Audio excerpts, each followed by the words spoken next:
The LA fires were shocking, and it's easy to feel powerless. But the situation is not hopeless. Some of my most experienced wildland firefighter friends are joining me on a bike tour of LA. We'll traverse the city from Pasadena to Malibu, looking at the vegetation and architecture and studying the landscape from a firefighter's perspective. We'll share insights gained from decades working on large fires. We'll provide practical tips and solutions to empower you and your community. Our goal? Rethinking how to live more safely with wildfires. The risks can be overwhelming, but having a better understanding of fire can make life in these fire-prone places feel a little bit less crazy.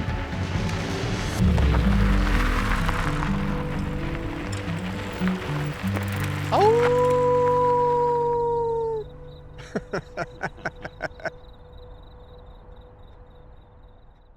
My name is Zeke Lunder. I've been running the Lookout website for the last 4 years. Before that, I was working as a geographer on wildfire mapping and wildfire analysis.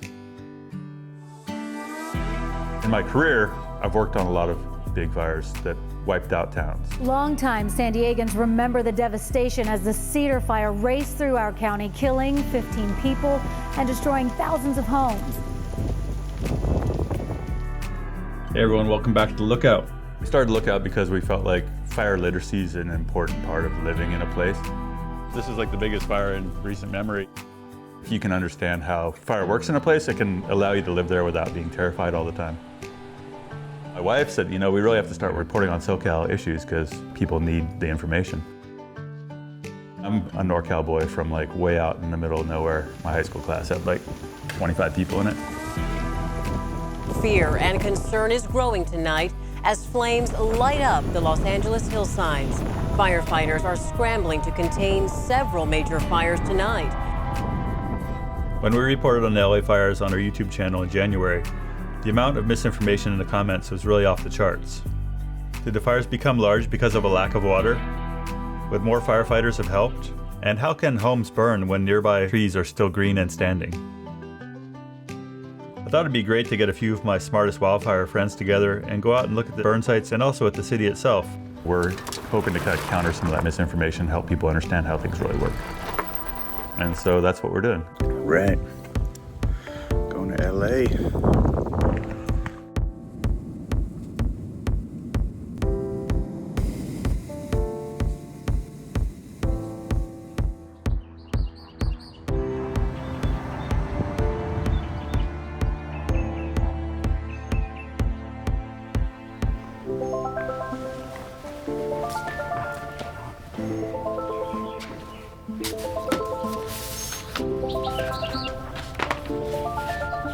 You can tell when the streets get all wiggly that the reason that they're like that and not a grid like this is terrain. Mm-hmm. At this point in the LA basin, they've built everywhere that they possibly can build. In the 1950s, the engineers figured out how to build on steep slopes, and then it opened up all this terrain. And so you got this age class of housing stock. My name is Tim Chavez. I'm recently retired from CAL FIRE after 40 years of service. If I go to a fire this year, this will be my 48th fire season. It'll be interesting to see what is built there. Like, I feel like once we get over there, however you want to structure the afternoon, I'm open to your, like, how you want to do it, where you want to go. My name is Denny O'Neill. I'm recently retired from CAL FIRE, 34 years of service. I just recently retired as the Assistant Chief of Wildfire Home Hardening from CAL FIRE, Office of the State Fire Marshal. It would be nice to find a place where you're up above, where you, like even here is kind of a pretty good example. We're down here because the solutions that work in other places don't necessarily apply in LA, and we want to give people good concrete information about different ways that they can make their places safer from fire. Our largest fires in Southern California are driven by strong offshore winds that come in the fall and winter. These winds sweep in off the desert and are very dry. They often accelerate in speed as they come up and over the mountains and drop into the coast. We have plenty of fires that happen on an everyday basis, but the firefighting infrastructure here is so developed and so advanced that most of these fires don't become large. Just about the only time we have big problem fires in Southern California is when the Santa Ana winds are blowing hard from the east. You know, these communities The DNA of them is that they're built on these designs that didn't consider wildfire, that didn't consider earthquakes, that didn't really consider sensible land use. And so we're here to look at how to make things safer, but we're also here to talk about how you might radically reimagine what dwelling in these hills should look like. On bikes, you see stuff that you don't see behind the curtain of how a city really works. I'm gonna move some bikes around.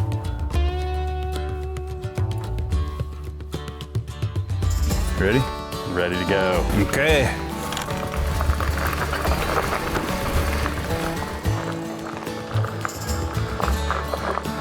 Bikes have been part of my life always.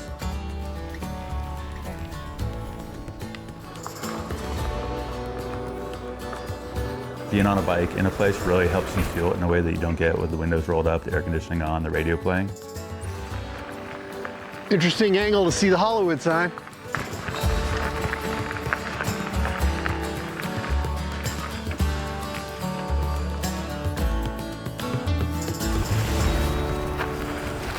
Piece of cake on an electric bike. I didn't think we were going to go through Griffith Park. We should have looked for where the fatality site was. There's a monument right next to where we're going.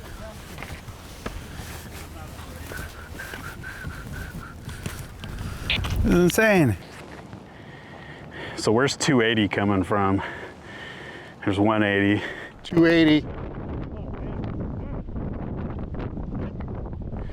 So the wind on the 7th up here, or down in there, was all coming from 280. So I wonder if it was hitting here. Circulating. Yeah. If the bike falls down that cliff, I'm not going after it. Many of the fire roads that we're riding on were built by hand during the Depression. It's a reminder that as long as LA has been here, it has faced brush fires in the hills. And for as long as there have been buildings that need saving, there have been firefighters dying trying to save them.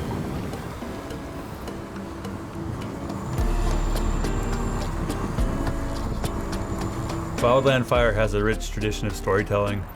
When bad things happen, we study them, we talk about them, we pass them on as folklore. More than anyone else I know, Tim Chavez has been collecting these stories, studying, using them to teach. Tell me about the fatality. So the Griffith Park fatalities are significant for a few reasons. Number one, it was kind of before modern firefighting. The workers were all WPA workers, so they didn't have any safety gear, they had no training, they had nothing. And it's still the single day highest loss of lives in wildland firefighting in modern history. This is like 1930s or something? 33, I believe. Okay. And it was October, so it's probably an offshore, but you know, nobody's really sure. There was a small fire that broke out in the park, and all these guys were building roads and trails, so they mustered them all up, and they essentially went downhill right into the face of the fire, and the fire swept over them, and there was 29 right away, and I think 4 died later. Wow. Yeah. It was, you know, unemployed men. They built these camps, and they went out and did some conservation projects, built fire roads, built water tanks. So you think the roads we were riding on today were built by them? I would bet on it that they were all built by WPA. That history, you know, that we, in our wildland culture that we talk about, gives clues to the kind of permanence of fire around here, and that fire has always been exceeding people's expectations. It's really important. I mean, I've personally been trying to remind people of their history. That's one thing when I give a briefing at a fire. One of the things I always look for while the fire is active is there any fatalities around here? And almost always, no matter where you are in California, you can find one that was close by. And very often the conditions are really similar to what happened that day, you know? So yeah, they're everywhere. Unfortunately, as a fire service culture in general, not just Cal Fire, but everywhere, a lot of that is being forgotten. Yeah. So it's good to bring it up, point it out, you know, whenever. And lunch is served. Salsa at every meal. Yeah.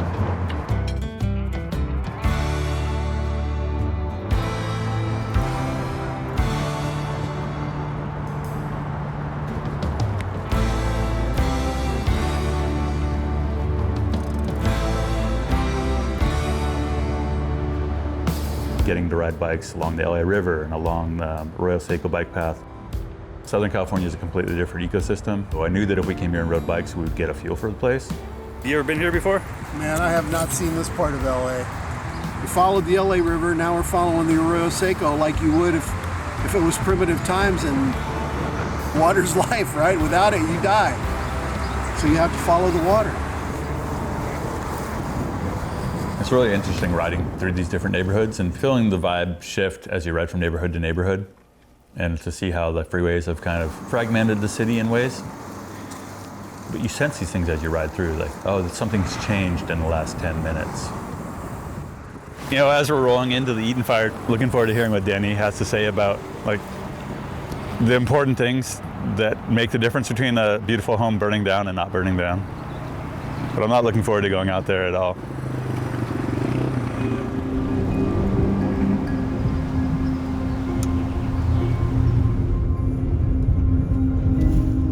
A lot of people were taken by surprise that the fire moved so far into an urban area outside of what we consider to be the urban wildland interface.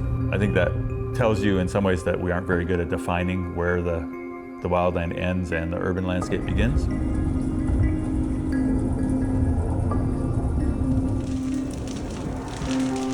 How was it that fire was able to move through a quiet suburban neighborhood in a manner that was similar to how it might just burn through a field of brush?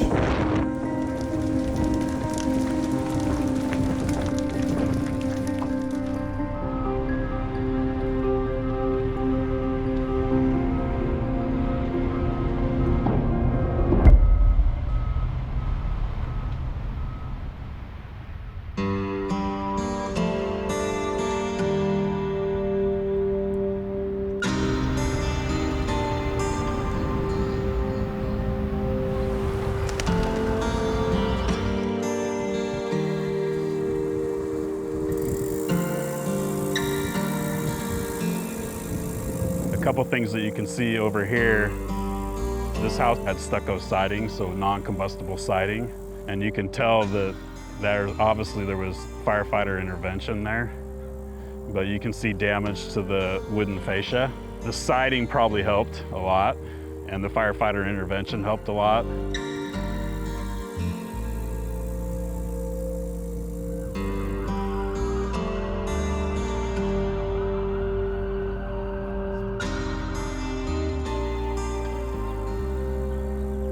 There's two components that go on. One is structure to structure. If this house catches on fire and that one's also wood, it's probably gonna catch on fire. You know, if you can get about 50 feet and you're downwind of that house that's on fire, it stands a pretty good chance. 30 feet and below that, unless your house is super fortified, it can't really take that sort of... Well, I know in the campfire, that was the most significant single piece of data for them, was whether or not there was another structure that burned within 60 feet of a home. And that's for structure to structure, but when you look at ember generation, and if you go from like grass to brush to conifers to houses, the grasses will generate embers, but they don't loft as high and they don't go as far. And then you get into brush, they tend to loft higher and then go farther, and then conifers and brush kind of generally in the same range. But when you get to a structure fire, they burn for a long time, and then they generate a lot of embers, and a lot of the components that the house is built from can launch. So like the launches in bigger asphalt shingles and yeah, stuff. bigger embers. This house over here, Is that a vent? I think the top is a vent. Yeah, it's a vent. It looks like it broke from the inside out. I bet the inside of that house is gutted. It's what it kind of looks like, yeah. The embers can enter a house through an opening. They can pile up against some sort of combustible component, or they can light something around the house, which we call exposures. Natural vegetation, ornamental vegetation. It can light sheds, fences, you know, cars. Then if that catches on fire, then that becomes an exposure to whatever house that's downwind.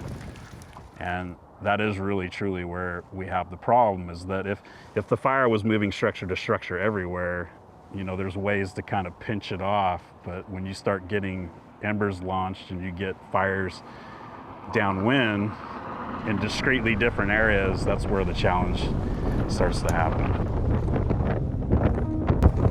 Residents, evacuate immediately. For the firefighters, you know, it's super challenging. Yeah, you got spot fires down here, you got more spot fires up the street. You barely have the resources to put out a single fire. Correct. Right. Yeah, I mean, Tim can attest, but like if this was a single house on fire, normally we'd have between 3 and 5 engines and be flowing, what, 500? 15 people and 500 gallons a minute. And in this sort of environment where you have all these structure fires in distinctly different areas, firefighters just, they can't keep up. Right. There's no number of firefighters in something like this. You get into a situation like this, every engine company officer has to make a lot of individual calls, like what they're willing to commit to and what they're not willing to commit to. The house is still standing, and we're trying to defend it against our neighbors. And there's space around it, but we're having a hard time with buckets. Can you please help? I've driven by houses that had this much of the roof on fire, but I knew that if I committed to that house, then the whole, next row of houses was probably not gonna survive. So those are hard calls to make. My friend Will Harling says that knowing the fire history of the place that you live in is probably more important than knowing how to read. And I think that he's not really overstating it. I guess we feel like if people become more fire literate, that they'll push for policies that make more sense if they understand the limitations of firefighting.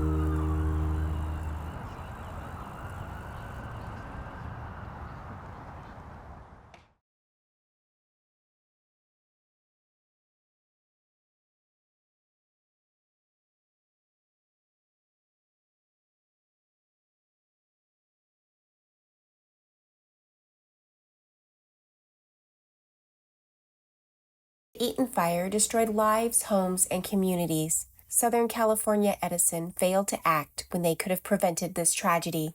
Mike Danko and his team at Danko Meredith have a proven track record of holding utility companies accountable. They've recovered over $1 billion for wildfire survivors in California, and they're working to do the same for victims of the Eaton Fire. Unlike class actions, Danko Meredith offers personalized legal representation. Every case is treated with care and attention because Mike Danko and his team believe every client deserves justice. If you or someone you love was impacted by the Eaton Fire, Mike Danko and his team are here to help. Call today for a free consultation. Let them fight for the compensation you deserve. Attorney Mike Danko is responsible for the content of this advertisement. Danko Meredith, 350 West Colorado Boulevard, Suite 251, Pasadena, California, 91105.